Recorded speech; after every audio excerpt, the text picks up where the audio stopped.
dimension de la royauté, la dimension, n'est-ce pas, sacrificature ou sacrificateur, la dimension immédiatement spirituelle. Dans quel but c'est fait? Afin que nous puissions régner. Donc, voici le règne de Dieu. Ouais, c'est pas par hasard, ouais, on prend la prière dominicale comme une prière, récitation. Notre Père qui est aux cieux, que ton nom soit sanctifié. Et qu'est-ce que ça ajoute après? Que ton règne vienne. Nous sommes sur la terre pour manifester quoi?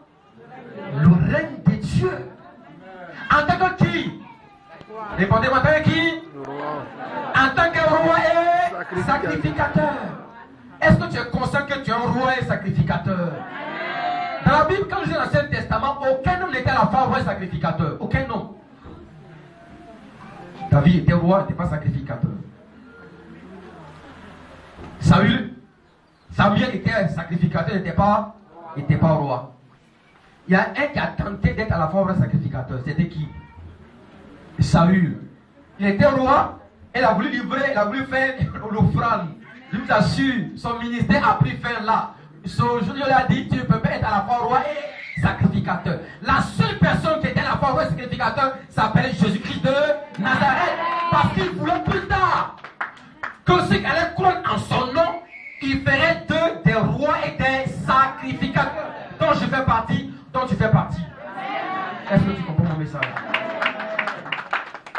Il fait de nous des rois et des sacrificateurs. Et regarde, écoutez maintenant. Quand le Seigneur a fini de faire de nous des sacrificateurs, quand il a fini de faire de nous par le sacrifice de son sang, qu'il a fait de nous des rois et des sacrificateurs, lui-même, il n'est plus devenu roi. Il est devenu quoi? Qui? Il est devenu le roi des rois. Il a fait de nous des rois et lui-même est devenu le roi des rois. Et quand il a fait de nous des sacrificateurs, il est maintenant le souverain sacrificateur. Est-ce que mon message passe ce matin? Alors tu es qui maintenant? Tu es qui? Et quel est le but pour lequel Dieu fait de toi un roi sacrificateur?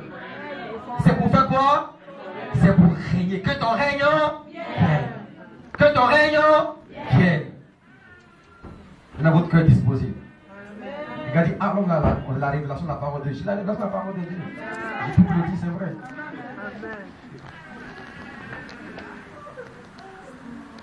Dans ce message, parce que beaucoup viennent à l'église, on ne sait pas pourquoi ils viennent. Amen. Ils viennent chercher une guérison, une délivrance. Mais quand la personne a reçu la guérison, la délivrance, elle va faire quoi à l'église? Elle atteint son... Ne sont pas étonnés qu'il y ait des touristes dans nos églises. Ils ne sont jamais devenus des rois et des sacrificateurs. Ils ne sont pas de la royauté, ils ne sont pas de la lignée. En eux, il n'y a aucune goutte du sang de Jésus-Christ. Ce sont des touristes qui bénéficient de la présence et de la grâce de Dieu. Il y a des choses, quand vous les comprenez, vous n'avez pas de problème avec votre marche avec Dieu. Qu'il pleuve, qu'il neige. Vous savez, vous êtes roi et sacrificateur. Quelle que soit la situation, vous savez que ce que vous avez comme argent. Moi, je ne paie pas sur l'argent. Parce que quand tu as compris que tu es un roi et que sacrificateur, ton argent sert à financer le règne de Dieu. Il faut dire Amen. Est-ce que le message est bon? On dit que ça ne passe pas très bien. Quand tu sais que tu es un roi et que tu es sacrificateur, ce que tu es appartient à qui? Parce que tu es là pour que le règne de Dieu vienne. C'est toi qui fais avancer le règne de Dieu avec ce que tu es et avec ce que tu as. On n'a plus besoin de te supplier parce que tu es roi et tu es sacrificateur.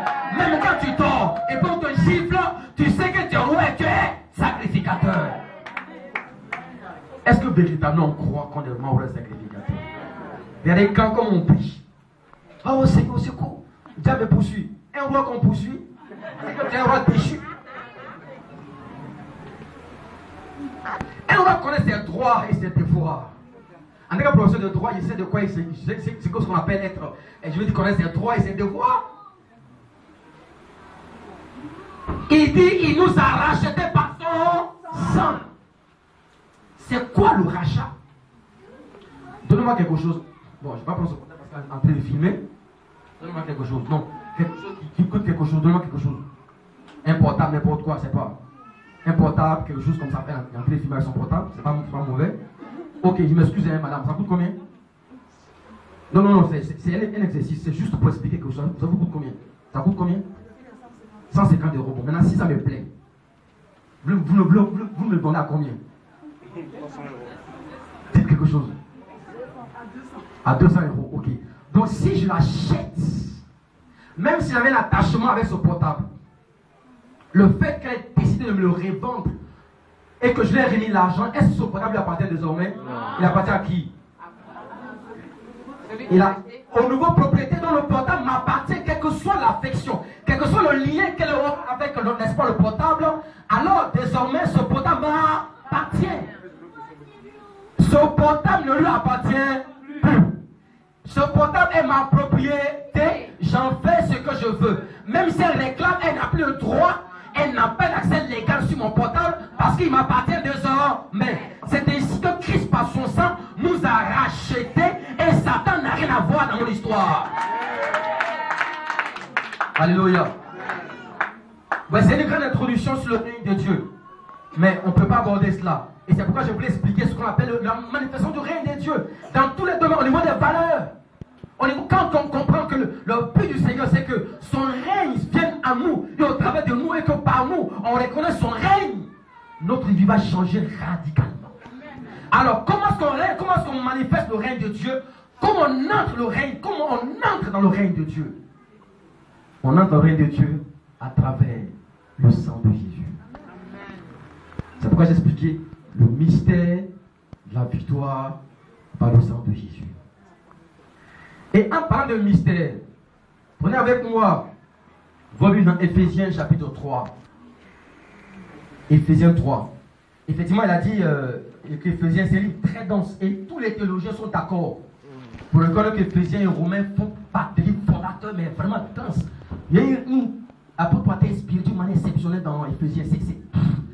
Chaque page est chargée d'une telle onction, mais d'une telle connaissance, mais vraiment, c'est très fort. C'est 4 chapitres, mais vraiment. Non, pas 4 chapitres, 6 chapitres, mais 6 chapitres très très denses. Éphésiens. Alors, voilà ce qu'il dit dans Éphésiens chapitre 3. Verset 3. Il dit: c'est par révélation que j'ai eu connaissance du mystère, comme je viens de l'écrire en quelques mots. En les liant, vous pouvez comprendre, en les lisant, vous pouvez comprendre l'intelligence que j'ai du mystère du Christ. Il a reçu une connaissance de révélation, il a reçu la révélation du mystère du Christ. Et il continue: ce mystère n'a pas été porté à la connaissance des fils des hommes dans les autres générations, comme il a été révélé maintenant par l'Esprit à des saints apôtres et prophètes. Chapitre 1, Colossiens 1, c'est le même qui a écrit à la fois Éphésiens et Colossiens. Colossiens 1, à partir du verset 27, voilà ce qu'il dit. Il dit: c'est elle que je suis devenu serviteur. J'ai été chargé par Dieu de vous annoncer pleinement la parole de Dieu. Verset 26. Le mystère caché de tout temps et de toute génération m'est dévoilé maintenant à ses saints, à qui Dieu a voulu faire connaître quelle est la glorieuse richesse de ce mystère parmi les païens, c'est-à-dire Christ en vous, l'espérance de la gloire. Est-ce que tu as la révélation ce matin? Donc Dieu, pendant des années, a caché le mystère de Christ. Et dans 1 Pierre chapitre 1, verset 9, 10, il dit ceci: que les prophètes dans le passé ont voulu chercher à comprendre à quel moment se trouvaient les indications de l'Esprit. Et Pierre ajoute: il leur fut révélé que ce n'était pas à eux que ça a été destiné, mais que c'était à nous. Et il précise que dans lesquels les anges désirent y plonger leur regard.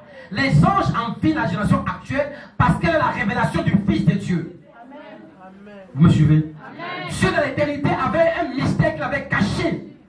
Il avait prévu que son Fils il viendrait sur la terre. Il se donnerait à la croix par son sang afin de racheter les hommes de toute langue et de faire d'eux, n'est-ce pas, des rois et des sacrificateurs. Ça, c'est l'introduction. Est-ce que ça commence à passer maintenant? Très bien. Maintenant, on va voir un sujet sur le mystère de la victoire par le sang de Jésus. Puisque c'est par ce moyen-là qu'on peut entrer dans le règne des dieux. Quel est le sens du sang de Jésus? Pourquoi dans le sang de Jésus on a la victoire, on a l'autorité, on a l'onction, on a le pouvoir? On a la victoire